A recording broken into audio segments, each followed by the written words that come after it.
இன்றே டவுன்லோட் செய்து உங்கள் ஃபேவரட் ஷோக்களை என்ஜாய் பண்ணுங்க. நான் என்னத்தை கொடுத்தா நீ இந்த சொத்தை எழுதி கொடுப்ப?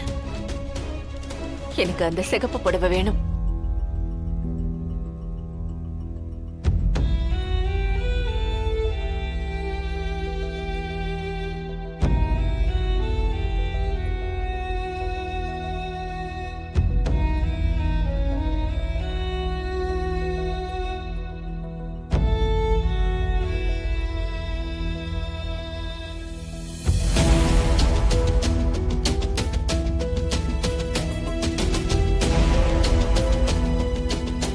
அம்மா என்ன கேக்குறான்னு தெரியுதா?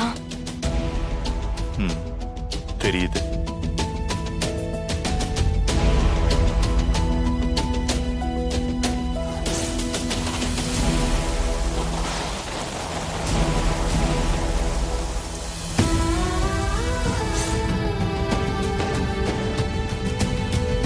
அம்மா, சின்ன வயசுல என்னை விட்டுட்டு வெளியில வேலைக்கு போறப்பெல்லாம் உங்க ஞாபகமா இருக்கணும்னு அந்த புடவைதான் என்கிட்ட கொடுத்துட்டு போவீங்க.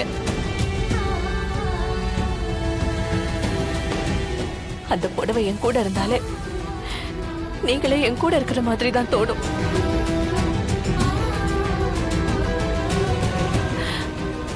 அந்த புடவை தான் எனக்கு ரொம்ப வருஷம் ஒரு அம்மாவா என் கூட துணையா இருந்துச்சு. அந்த புடவையில உங்க அன்பு, அரவணைப்பு, உங்க வாசம் எல்லாமே இருக்கும். அது என் கூட இருக்கப்ப நீங்க இல்லைங்கிறது எனக்கு தோணாது.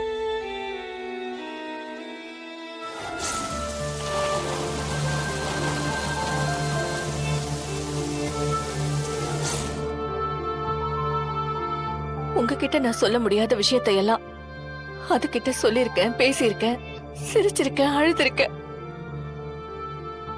நான் இந்த வீட்டை விட்டு போறதுக்கு முன்னாடி வரைக்கும் அந்த புடவை தான் எனக்கு துணையா இருந்துச்சு.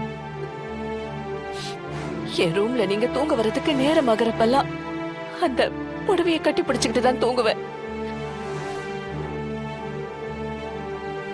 நீங்க எங்கேயாவது வெளியூர் போயிட்டாலும் நான் அந்த புடவையோட தான் இருப்பேன். நீங்க என்ன பிரிஞ்சு 25 வருஷம் ஆச்சு. இப்பவும் நாம சேர்ந்து வாழ முடியல.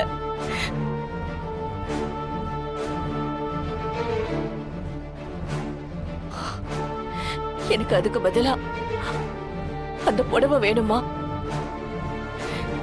எனக்கு அதை மட்டும் கொடுத்துருங்க. எனக்கு வேற சொத்து, பத்து, ஆஸ்தின்னு எதுவுமே வேண்டாம். எனக்கு அந்த ஒரு புடவை மட்டும் போதும்.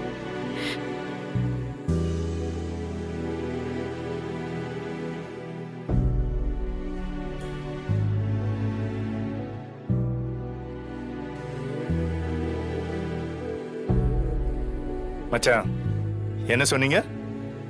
என் தங்கச்சி பணத்துக்காக அலையிறாளா? பணம் கொடுத்தா சொத்தை கொடுத்துருவாளா?